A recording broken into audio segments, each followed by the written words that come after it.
Pada zamannya saya ya pendakian gunung, walaupun mungkin, waktu itu perlengkapan kegiatan, pendakian tuh nggak seperti sekarang ya, banyak di mana-mana dan mudah didapat ya.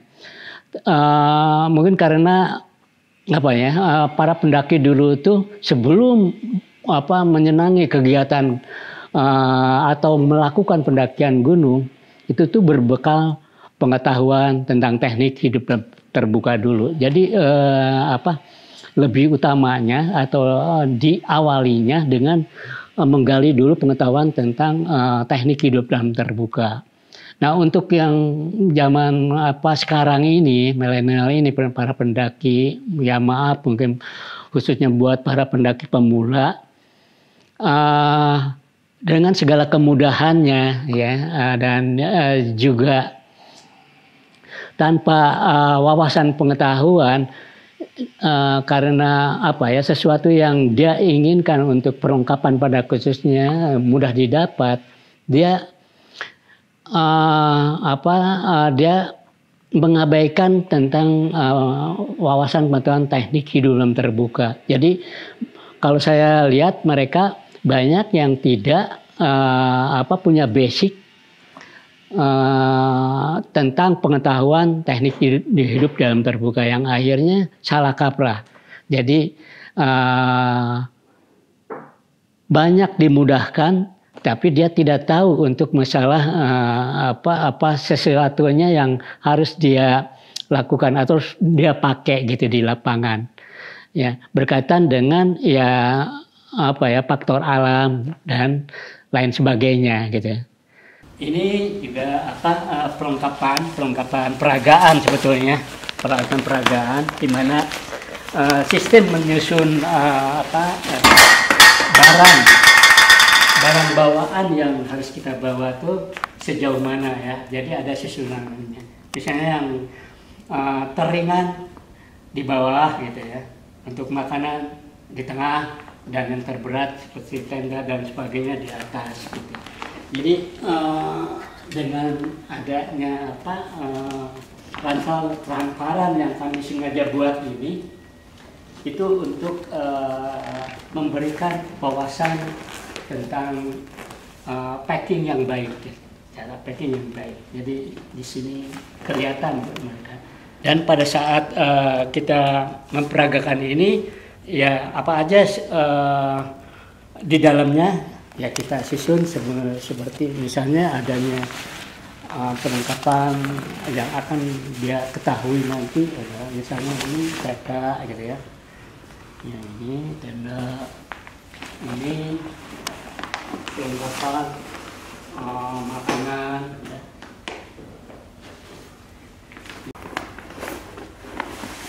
Alat masak misalnya ini. Nanti bisa dibuka. Misalnya pakaian, dan ini sleeping bag. Ini kita peragakan sesuatunya ya. Dari atas ngambilnya, ini adalah tenda ya. Dan juga seperti ini, misalnya makanan ya, yang kita bawa, susunan dari ini. Ini pakaian misalnya. Ini susun dengan sedemikian rupa, dan ini adalah alat masak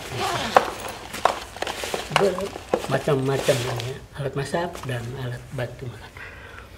Nah, kita ajarkan pada mereka untuk cara packing yang baik itu seperti apa ya. Ini cuma sampel di mana mereka ya terserah nanti untuk, cara menyusunnya, tapi untuk packing yang baik seperti itu adanya. Cara menyusun untuk, packing ya dalam ransel ini ransel 55 liter kalau nggak salah nih. Yaitu tadi pertama mungkin, sleeping bag yang cukup ringan ya, dan terakhir akan diambil kan ini kalau kita pada saat di gunung nanti ya, Jadi susunannya seperti itu, awalnya segede. Dan sebelum ini ada tenda ya, ada kebun. Terus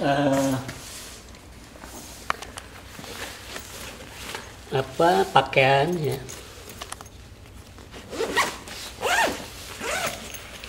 pakaian ganti bisa.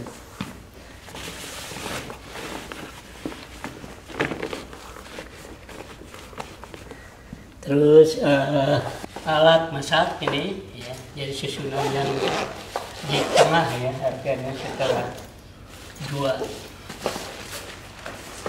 kebutuhan masuk. Terus kita perbekalan ya, seperti halnya ini ya, apa aja yang kita bawa lah tentang perbekalan. Dan biasanya terakhirnya adalah alat tidur, tenda ya.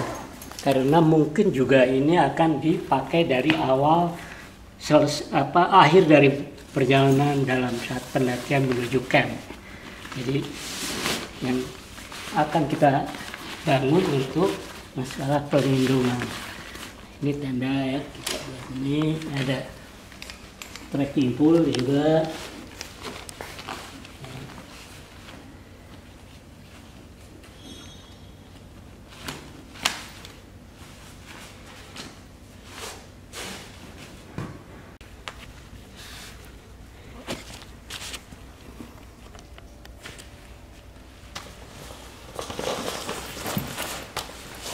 Nah, kebutuhan kalau saat mendadak kita harus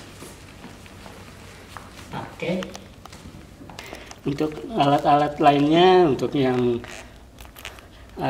mudah untuk kita ambil, kita taruh di paling atas ya. Seperti misalnya headlamp atau senter ya, lampu tenda ya, topi untuk di perjalanan, dan bandana dan lain sebagainya. Pokoknya alat-alat yang sangat diperlukan untuk satu saat di perjalanan yang mudah untuk diambilnya harus ditaruh di paling atas. Ya, ini juga cover ya, cover bag untuk kalau mungkin suatu saat kita butuhkan saat hujan, ini baru kita pakai ini. Atau tidak mau kotor gitu ransel kita gunakan cover bag.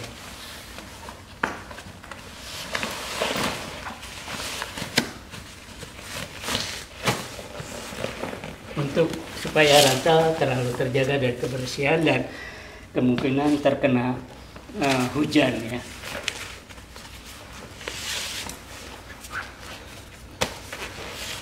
Dunia pendakian gunung itu adalah hidup saya. Ya, kenapa saya bergiat sampai sekarang ini ya? Karena ya itu tadi, mungkin hidup saya di sini gitu ya. Dan kenapa juga saya masih di 72 ini masih terus gitu melakukan berkegiatan ini, karena saya kembali ke masalah keinginan atau cita-cita saya mengedukasi teman-teman ya, seperti lewat MGC dan lain sebagainya, yang karena keprihatinan saya terhadap dunia pendakian sekarang ini. Dunia pendakian sudah sangat banyak digemari oleh teman-teman pegiat ya sekarang, hampir ribuan lah tiap liburan ada di puncak gunung sana.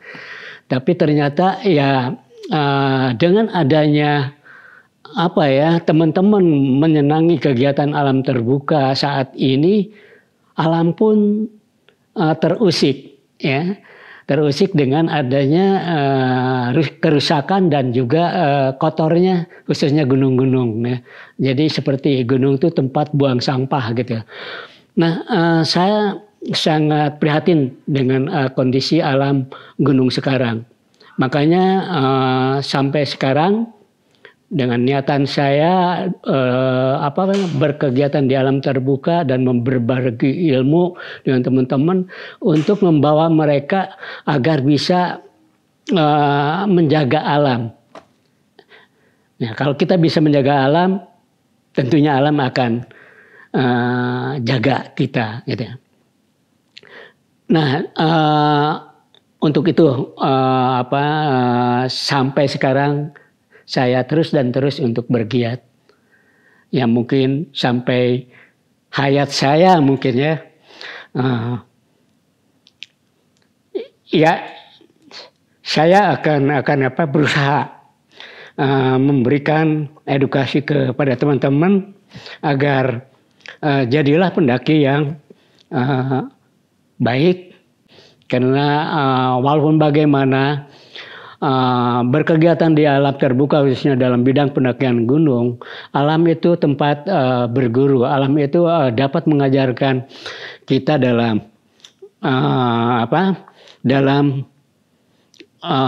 keseharian kita di dalam kepribadian kita, gitu. Karena alam bisa membuat karakter kita menjadi manusia yang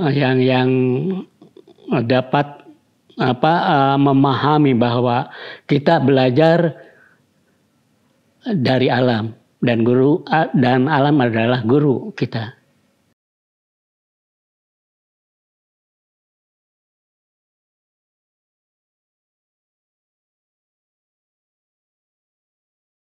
Pendakian gunung buat saya itu adalah ibarat pengabdian saya terhadap lingkungan alam untuk tetap lestari ya.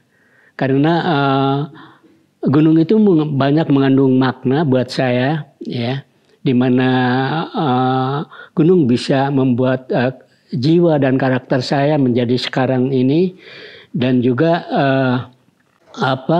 gunung itu ibarat suatu keluarga buat saya. Ya, gunung adalah ibuku, hutan adalah bapakku, angin dan air adalah saudara-saudaraku. Seperti itu sih ibaratnya. Ya.